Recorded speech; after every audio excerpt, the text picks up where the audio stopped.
जंगल में एक लोमड़ी रहता था। वह सबको अपनी महानता का प्रमाण देते हुए अकड़ती थी। एक बार वह रास्ते में चल रही थी, तब उसे पेड़ के डाल पर बैठी हुई आराम से मांस के टुकड़े को काटता हुआ कौवा दिखा। तुरंत उसके पास जाकर कहा, अरे काले कौवे, मुझे बहुत भूख लग रही है, पहले उस मांस के टुकड़े को इधर लाओ।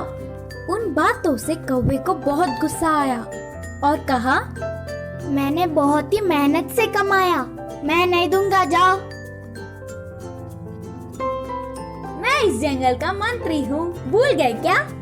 असल में तुम सब ना जाने वाला एक बात बताओ, सिर्फ नाम के लिए जंगल का राजा वह बूढ़ा शेर है, पर इधर सब कुछ मेरे हिसाब से ही होता है। पहले उस मांस के टुकड़े को नहीं दिया तो तुम्हें पकड़कर तरह तरह के अत्याचार करवाऊंगा करके डराने लगी। अब ना कुछ कर पाते हुए वह कौवा खोजता हुआ उस मांस के टुकड़े को लोमड़ी की तरफ फेंका। उस टुकड़े को खुशी से खाकर उसकी चाल सफल होने से कौवे को देखती हुई हंसने लगी और वहाँ से लोमड़ी चली गई। इस लोमड़ी की अकड़ तो दिन ब दिन बढ़ते ही जा रहे हैं। अभी जाकर महाराज को पूरी बात बताकर उसे एक अच्छी पाठ पढ़ाऊंगा। सोचकर उड़ता हुआ कौवा शेर के पास आया। महाराज को मंत्री लोमड़ी की अपमान करने वाली एक बात को 4 बातें बनाकर उकसाने लगा। इससे शेर गुस्से से आग बबूला हो गया।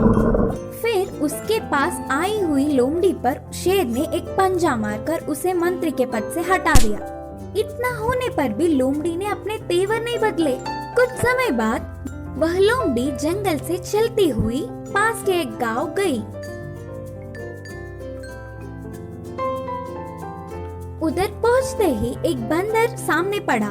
वह लोमड़ी को देख कहा, अरे जंगल में रहने वाली बेकार में बाहर आई। लोमड़ी संदेह से देख, हाँ ऐसे क्यों बोल रहे हो करके बंदर से पूछा। इधर हमारे जंगल जैसा नहीं होता, इस गांव में बहुत कुत्ते हैं, वह तुम्हारे लिए खतरा है, ध्यान से। बंदर ने कहा, बस इतना ही ना, मैं और कुछ सोचकर डर गई। मुझे कुत्तों से कोई डर नहीं, ऊपर से मैं मंत्री था, उनसे बचने के लिए मेरे पास कई रास्ते हैं। बोलते हुए हमेशा की तरह लोमड़ी अपने महानता का अकड़ दिखाने लगी।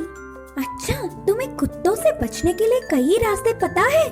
अरे मुझे तो एक ही मार्ग पता है, ऐसे पेड़ चढ़ना। बोलते हुए बंदर तुरंत पेड़ चढ़ गया। लोमड़ी पेड़ के ऊपर बंदर को देख, तुम डरपोक हो बोलकर चिढ़ाते हुए ही कुत्तों के भीड़ भौंकते हुए उधर आ गए। अकड़ने वाली लोमड़ी को बचने का मौका चूक गया तो सारे कुत्ते एक ही बार लोमड़ी के ऊपर गिर के पीछे पड़ गए। इस कहानी की शिक्षा है कि अपनी अकड़ छोड़कर हमें सबसे अच्छे से रहना चाहिए।